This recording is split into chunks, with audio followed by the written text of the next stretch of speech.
back with another monthly reading wrap up, this time for March. I feel like that's my default wrap up kind of intro, but here we are. I'm back. So this month I have 9 books that I'm going to share with you about. So like I said, I read 9 books in March, and that totals 3,952 pages. I did read some long ones this last month, but let's get into it. Let's talk about the first book that I read in March, which was My Anti-Hero by Tijan. I think that's how you say her name. This follows Billy and Brett, and it's in Texas. It's in a kind of small town outside of Dallas. Now, this is the first book that I read by this author, so I was intrigued by this story. The story follows Billy, who her name is actually Willow, but she likes to go by Billy. And she is the sole surviving victim of a serial killer. So she wasn't technically a victim. She was just in the house when a serial killer known as the Midwest Butcher comes through. She was there on a play date with a friend, but the killer spared her life. And that's when she was 12. It's been 20 years since that happened. So that happens when she's 12. And a few days later, her mom and brother die in a car accident. So she is now in the foster care system to be raised, bumping around foster homes until she lands with the people who would end up being her, I don't think they ever adopted her, but her longtime foster family, excuse me. And that's why she's in this kind of town outside of Dallas. So now she's an adult and she lives on this foster family's property. The story opens up with her being at the local television station, kind of talking about her experience surviving this serial killer. And as she's leaving the set, she kind of stumbles off the stage, and who's standing there but Brett Boudreaux, Brett Boudreaux, who is a new player on the local, the Dallas football team. He's got a reputation, brooding Boudreaux or something like that. And anyway, he's there to go on the next segment on the news and kind of catches her before she falls. And he's kind of smitten with her in that interaction, but he goes out to the stage and she goes back to the dressing room. So then soon after that, Billy is on a date at a restaurant, and actually Brett and a friend of his from the team are at the same restaurant. And so Brett and Billy run into each other, and by this time, Brett has realized what actually happened is he has his demons kind of twisted whatever she said, and it's not based in any truth. And he immediately is like, okay, I want to see you. I want to date you. So he makes it kind of known, and she really feels their connection too. So she kind of forgives him for how rude he was in their first interaction. Now, the thing is that the serial killer that Billy survived is in prison. And he keeps trying to get out on parole, and he's up for parole. So anytime this happens, the lawyer he has always puts in for him to be released. So he gets back in the news. And anytime that happens, Billy receives more threats. Copycats, kind of people obsessed with serial killers. So she's starting to feel really unsafe. And meanwhile, there's this guy, Brett, who's really into her, and she's like, oh, he could be kind of protective. And Brett needs some good PR, so they agree to be in a fake dating relationship. And because of the threats on her life, Brett suggests that she move into his house. So they're kind of, all this stuff going on in the background. I don't know if you could tell by my summary, but there's a lot going on in this book. It's a 500-page long book. It's on Kindle Unlimited, and I did read the Kindle version. I'm going to describe this as a romantic suspense because they're both dealing with unknown threats in their lives. Brett's got a screwed up family too, so there's kind of that element to the story. But kind of the most intriguing and suspenseful piece has to do with Billy and this serial killer. So I did really like the story. It did a good job of really kind of unfolding the suspense. And I was up really late a few nights reading it. Just again, it's really long and it was really suspenseful, so I thought it was really interesting. But it is long. There were some. It's not like I can really be like, oh, this whole section wasn't necessary. So nothing really superfluous, but it was just a lot going on. So just know that going in. So I say that, but I can't really point to anything that wasn't didn't add value. I think there may be one character that I was confused as to his purpose, but anyway. So just know, like I said, know that going in. And also, like I said, I haven't read a book by this author before, so I'm not gonna go chew through her backlist. But one of the things that I got pretty clear about is that this book, it involves characters that have a series set when they were in high school, and I actually think Brett shows up in that series of high school kids. It's kind of like a rough town. I don't know what it's called. I don't know that, but it's some trilogy involving a teenage boy and girl, and Brett is a side character. And now he gets his own book, but he's now a football player who's much older. So anyway, that was a little wow, I think I missed a whole lot. But anyway, I give this 4 stars. It was steamy, it was suspenseful, but it did take me a week to get through. And even though it's 500 pages, that's still kind of long for me. But given the length of that book, it's probably a day or 2 longer than normal. So anyway, 4 stars. It's good. So then I finished The Love Contract by Sophie Lark. This is her latest release. This is a first book of... This is Love Contract? Hold on. Okay, so it's the Love Contract series. Book 1 of the Love Contract series. So this follows Theo and Sullivan. Theo is our female main character. Sullivan is our male main character. So their background is they went to high school together. They didn't really interact. I think they were friendly, but they weren't running in friend groups. But that's how they know each other. It's 10 years later. Theo is working as an assistant to a billionaire in LA. I think is kind of modeled after Elon Musk. But she's super overworked. The billionaire is a really eccentric guy, super demanding. But he's somebody who Sullivan goes by Sully, has his sights set on because he needs to do a deal. So Sully bought a piece of land. He wants to sell it to this billionaire to, Theo's boss, to make some money, and he actually needs the land to sell because he's kind of drowning. So basically, Sully approaches Theo at a work event where her boss is, and blackmails her with some information that he has about her that would really enrage her boss if he found out. So Sully blackmails Theo into being his fake girlfriend, and also so that he can be his fake girlfriend, not for anything other than being around this billionaire boss of Theo's, who is just wacky. So they just know that about the character. It's a little wacky. So Theo agrees to the arrangement, 1, because she's being blackmailed, 2, because she's really overworked and overtired and has really gotten tired of her boss stringing her along about his promise to help her open a restaurant, because she's actually was trained as a chef. Now, she had to leave culinary school to help when her mom, who had passed away by the time the story opened up, but Theo left school to help her mom when she fell ill.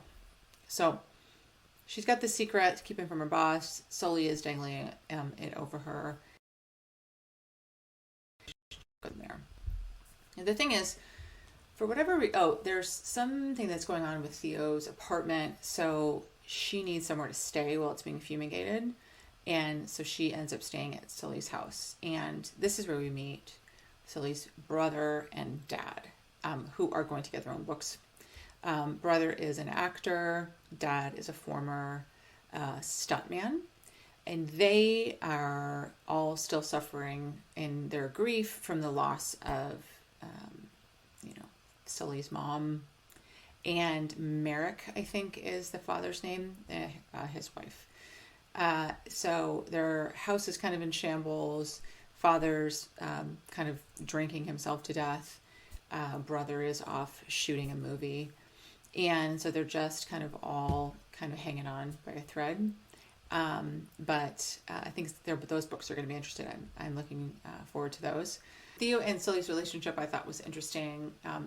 You could tell they did respect each other, did like each other, but it was really short. I think their relationship was like 2 or 3 weeks. It was short. So for me, I don't like that. And there were things about Sully's character that didn't really get fleshed out. So, I could understand on one side, why Theo liked him, but she was more kind of well fleshed out. Her character was more like a robustly characterized character than Sully was, which I thought was too bad because I thought he had a lot of potential. So I give the story 3.5 stars. So the next book that I read in March was Dark Delights by Mila Kane. So this is book 2 in the Hellions of Hade Harbor series. This is a college enemies to lovers, best friend sister hockey romance. It's hockey. I know I counted it in my reading goals. This counts.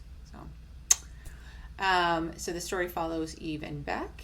They meet when I think they're both around 12 or 13. Eve's mom is a house cleaner, and about the time they're both 13, she starts to work for Beck's father in the mansion in Hade Harbor. Now, the first day that Beck's mom shows up for work, Eve has to tag along, and she's kind of looking around the property like she's kind of in an upstairs wing, and hears Beck talking to his stepmother. She doesn't know this at the time because she doesn't know anybody, but it turns out to be Beck talking with his stepmother, and she doesn't want to get found, so she hides behind a chair, hears the interaction, and then when it's over, Beck, she sneezes or does something, and Beck discovers her, and from there on out, they are enemies because he, is ashamed of probably what she heard. And then they go about, she doesn't just kind of lay back and take it. She definitely dishes it out to him. But Beck is a hockey player, and Eve's brother Asher, it's her twin brother, he is also a hockey player. So they're on the team together. So while they're growing up, through junior high and high school, Eve and Beck do kind of interact, but it's always snarky, biting comments, kind of like that at each other's throat relationship. Now, Eve's brother Asher chooses not to go play hockey at Hade University, but rather he goes to a school in Colorado, upsetting Beck, but requiring Beck to look over Eve, look after Eve. So Asher makes Beck promise to kind of watch over her, which would be okay, except for it's not really watching over her. It's being really super overprotective, which is how her brother was in high school. So Eve has a real desire to experience life, spread her wings, date, go to parties, those kinds of things. But she's getting blocked first by her brother in high school and now by Beck, which is frustrating to her because she hates Beck. So she doesn't want him to block her, right? Now, she's described as an extremely beautiful woman. Their mother is Colombian, so there's some representation there. But there is a bit of the dark edge to it with this story, which is what you can expect from Mila Kane. She writes a really great dark romance. This story does deal with some pretty tough some tough topics. Definitely read trigger warnings for this. It is unusual. It is not the typical kind of like application of this kind of dark content, meaning I'm not going to tell you because I'll give it away, but I think it's done in a very interesting way. It really was heartbreaking to me, kind of what these characters have to go through.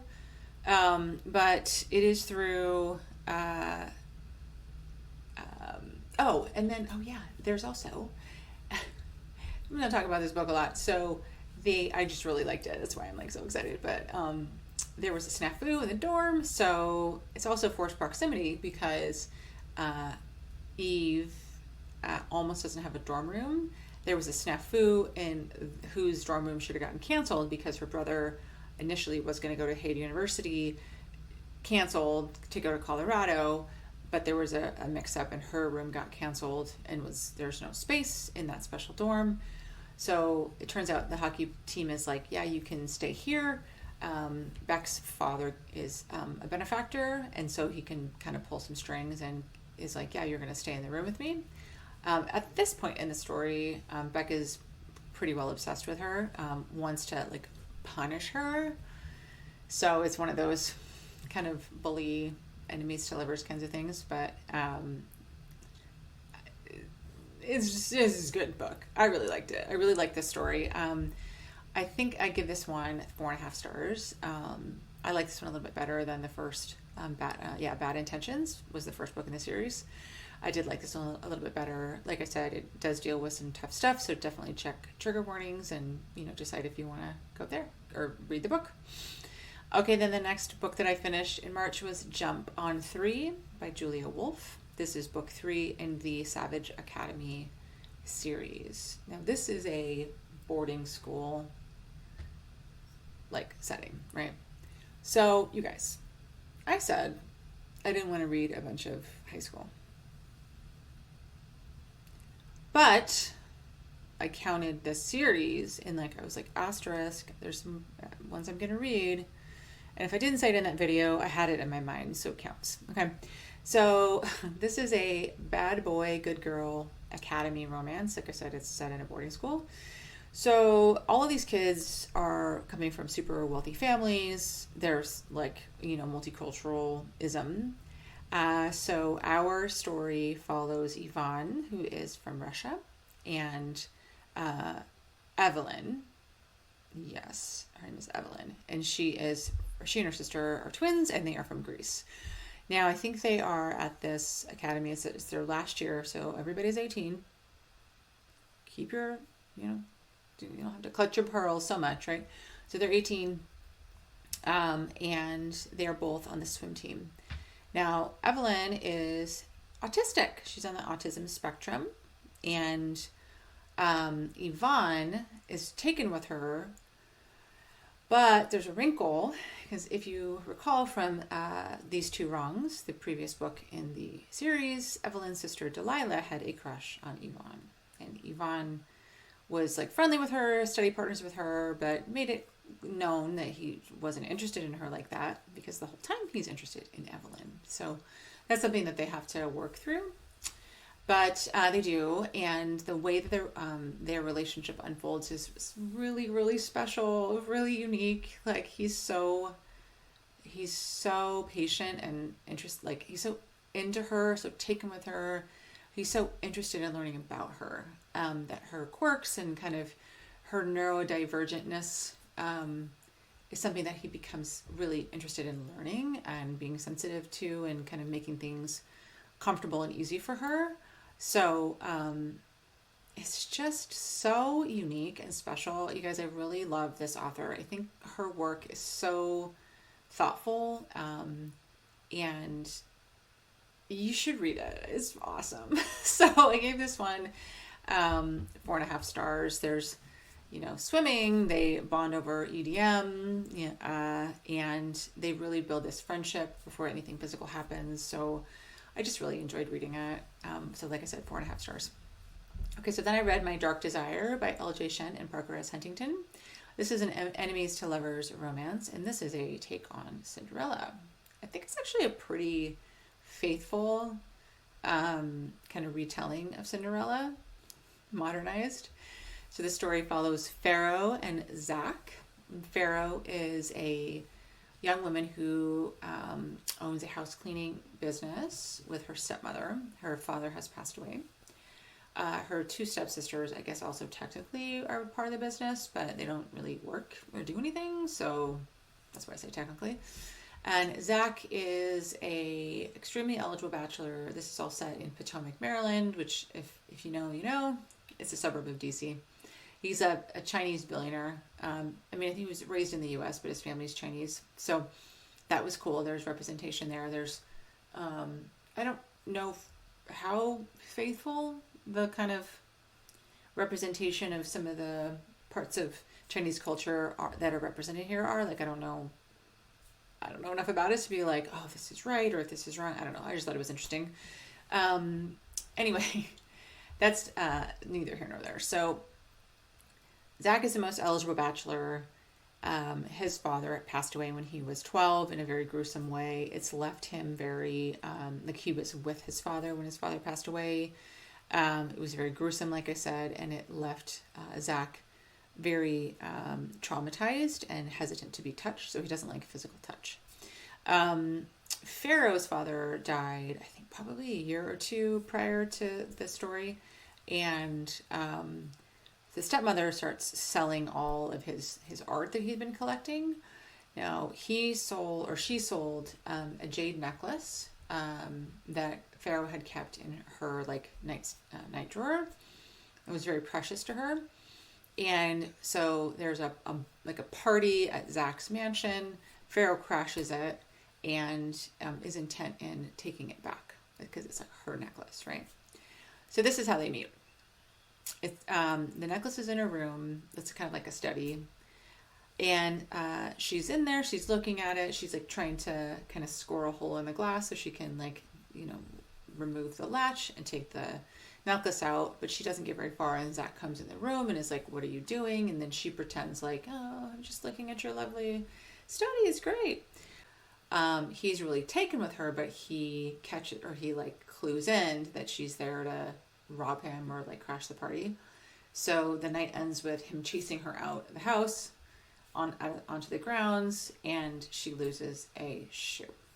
So that's the kind of very, Cinderella icon. Well, their story unfolds from there. I'm not going to say too much more about it, but this was really great. This one was good. I actually liked this one a little bit better than My Dark Romeo. I did like My Dark Romeo, but I liked this one as well.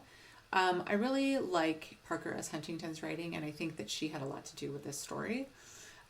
So I really enjoyed the way that Zach and Pharaoh's relationship unfolded.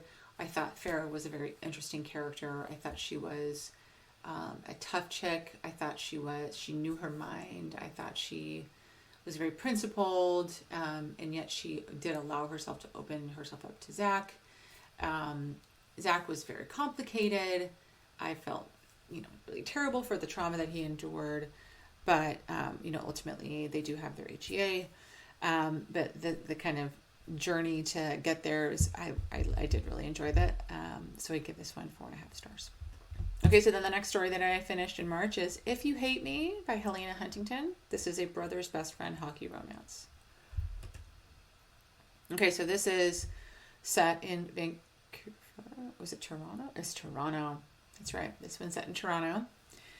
They are professional hockey players, Tristan and Flip.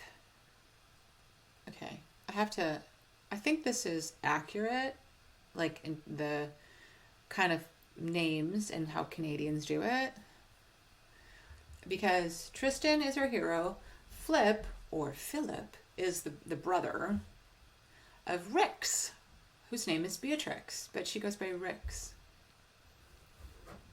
Not B, but Rix. Okay, so Rix is our heroine. Tristan is our hero.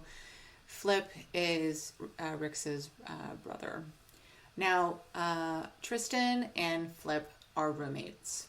Now, Rix has a crappy apartment situation. She has these weirdo roommates that she, just is like, I can't live here anymore. So she calls her brother up and she's like, hey, I need a place to crash.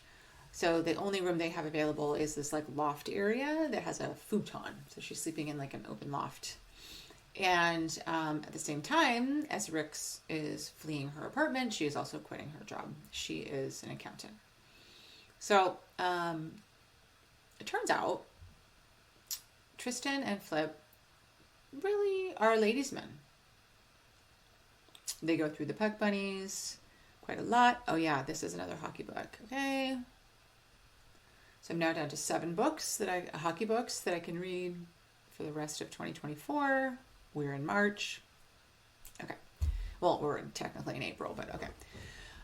I'll digress. So Rix is subjected to a lot of, in particular, Flip, her brother. Yeah, her brother bringing in strings of ladies. Now, the moment that Rix moves in, Tristan just kind of doesn't bring home the gals. He's really kind of trying to step back from that lifestyle. It becomes pretty clear that he engaged in all of the shenanigans with Flip because it was there, not because of the obsessive drive that Flip has. So he is not man blanking around during this series or this story.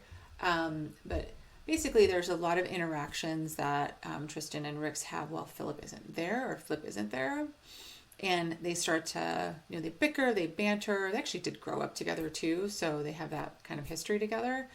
But within a couple of weeks, if their relationship flips from bantering to physical, and they spend a couple of months having, trysts, hiding it from Flip. And that is kind of the major drama of this story. Now, there's a lot to say about this. So the thing that is the story was challenging for me. I give this book 3 stars. So it was kind of a predictable story. The writing was good, but what I mean by predictable is Tristan is a damaged hero. He had just a really crappy upbringing. He really doesn't believe in love. He doesn't believe he deserves love. So that, his feelings for Rick start to change and deepen. He's always second guessing whether she's happy with him, whether he'll be enough for her, whether she wants to settle down, kind of all of that, really, what is it? Damaging self-talk shows up. And, I don't know. It's just not that interesting. I hate to be like that, but it isn't that interesting to read. So, it was really a lot of them just kind of getting it on. So, that's what I'll say. 3 stars. All right, then the next book that I read was Filthy Lawyer by Whitney G. This is the book 1 of the Firm series. This story follows Damien and Elizabeth. They are both lawyers. Now, they meet one day in traffic because Elizabeth, rear ends Damien. Now, Elizabeth is trying to get to an interview. And Damien is in his, I think it's a Maybach or one of those, super fancy custom cars. And she damages it in her Honda. And she's, so trying to get to her interview that she basically, pieces out, gives him, $20 and hoofs it to the interview. Well, turns out the interview is with Damien's firm. And she somehow passes the interview and gets hired. And then she's assigned to work with Damien.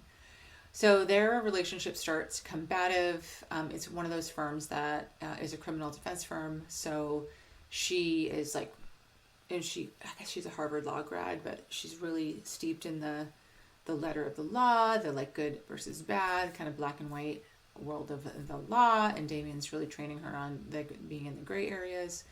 And so they're they do stakeouts, they do all kinds of stuff, and then he's just very demanding of her time, and she's just resisted the whole time. But pretty quickly, he starts to just be coming on to her, and then they start to have a physical relationship pretty fast, even though she's oh my god, we shouldn't do this. He's I'm gonna do what I want, I'm a partner. So it's like highly unethical. But I don't know, it was interesting. There is a twist in the story that I didn't see coming that I'm not going to spoil. But Whitney G is such an engaging writer. I mean, even if it's not this book, just read something of hers, because there's her banter, her kind of storylines are pretty out of the ordinary. Not like weird, but just unusual, unique. The twists are always really interesting. So they're very engaging. They're not super long, the books either. So they're readable, they're enjoyable. So I like this one. I'm going to give it a 4 stars because they were just their relationship. I didn't really get how they, like, it was kind of like, oh, okay, I guess they're not going to have a physical relationship. Like, it just seemed odd to me, and that she would indulge in it, given the way that she was kind of her character, like her characterization, it didn't kind of make sense. So I was like, But the writing and the twist and everything was still good enough that I'm giving it 4 stars. So, okay. So anyway, then I read Blitz by Devney Perry. This is book 2 in the Treasure State Wildcats series. This is a college, forbidden, small town sports romance. This book follows Torin and Jensen. I should like flash how it's spelled. It's like so weird. So Torin is one of the football coaches. He's an assistant football coach. And Jensen is a senior who has transferred onto the volleyball team from Stanford. For some reason, she decided to leave Stanford to go to Treasure State University in Montana. So, I don't know. So we don't really find out. We know that there's some drama with her old team. We don't find out what it is until like pretty far into the book. But Jensen and Torin meet on 4th of July at his 4th of July party that he hosted. He saw her kind of later in the night when the fireworks were going off, really intrigued by her. She's the last one there. She helps him clean up, and then they have a tryst. So he doesn't really see her until school starts. And then he sees her in the athletic facility, and he's like, oh no. She's a student athlete. Like, he figures out she's a student athlete, and then he figures out she's his next door neighbor. So they have to navigate all of that while really trying to resist having a relationship, but they do give in. And then they do start having like secret trysts throughout the school year. And the story goes from there. So the thing that I'll say about this story is I did like this one. Did I like this one better than Coach? Yeah, I like this one better than Coach. But just like with many other Devney Perry books, nothing happens. I mean, stuff happens, but the drama, not at all. There were so many other directions it could have gone that would have been like more like engaging, salacious. This one was unexpected in the kind of, I'm going to say it was a little bland. So I read it in like 2 days, so the writing was good, but I'm going to give it like 2.5 stars just because it's like, this author, girl, you gotta make something happen. So anyway, that's Blitz. So the last book that I read in March was Darkest Sins by Neva Altaj, and this is book 9 of the Perfectly Imperfect series. And this book follows Nira and Kai. And Nira is a mafia princess, and Kai is an assassin. And we actually met Kai in Sergei's book. And for those that have read this whole series, the timeline for Sergei's book and Kai's in this book, Darkest Sins, they overlap. So I thought that was done really well. So if you know, you know. So we meet this couple when Nira is 19 and Kai is 29. And the opening scene, we have Nira at kind of like a mafia gathering. And she gets bored of these and she takes off and she's driving home. Her father has let her have her own apartment, which is not typical, but for whatever reason, he's like, okay, you're gonna have your own apartment. And she's driving by her work. She works at a veterinary clinic. And she sees Kai, who has been shot in a job he was doing. She sees him in the alley. He's kind of stumbling around. She's like, oh, you need help. And she ends up patching him up. Now, she doesn't get his name. And, she's really taken with him. She's like, that guy was really dangerous. I could tell something happened. But, he leaves, goes on his merry way. And so does Nira. Now, Kai is somebody who was trained in this, like terrible government program to create like child assassins for hire. So he really is not somebody who connects on a human level with people, but for whatever reason, he's really taken with Nira and starts to kind of watch over her, protect her. That's how you could say. That's how you could describe it. You could also call it stalking. It's not with intention to hurt her. It's always to make sure that she's okay. So there's two parts to this story. It goes the past and then like now, or the present. So the past chapters are like building up to the present, obviously, and it kind of details all the interactions that Nira and Kai have. So it's not like they're in each other's lives all the time. It's like he'll drop in, she's pleased to see him, and then she starts to get kind of resentful of the way he just like pieces out of her life. But she still doesn't know his name for a really long time, even up until the present. So that's kind of the setup. Like, he's a damaged hero for sure. She's a mafia princess, and there's intrigue in the family, and just kind of a life that she has to navigate. She has a younger sister who has vitiligo and is described as very beautiful, but like really shies away from the spotlight because of her skin condition, and is a talented seamstress nonetheless. So Nira will wear her designs. And then she has a stepbrother who is in prison, and so we get references to him, and they're going to get their own book next. But I really did enjoy this story. I thought this was really awesome. It was cool to see how Kai was, he shifted from kind of an unfeeling robot, psychopath, a little bit of a psychopath, or sociopath, to, just like getting connected to his ability to love very deeply and his deep love for Nira. So I give this 4.5 stars. I did really like the story, so go out and read it. So that's it for March. 9 books, almost 4,000 pages in 1 month. Yay. Some really good ones, some, it's just some all right ones. So thanks again for stopping by and watching me ramble on about these books that I enjoyed, and, some that were just meh. And if you like the videos, click like. If you have a comment to leave, go ahead. Just be nice.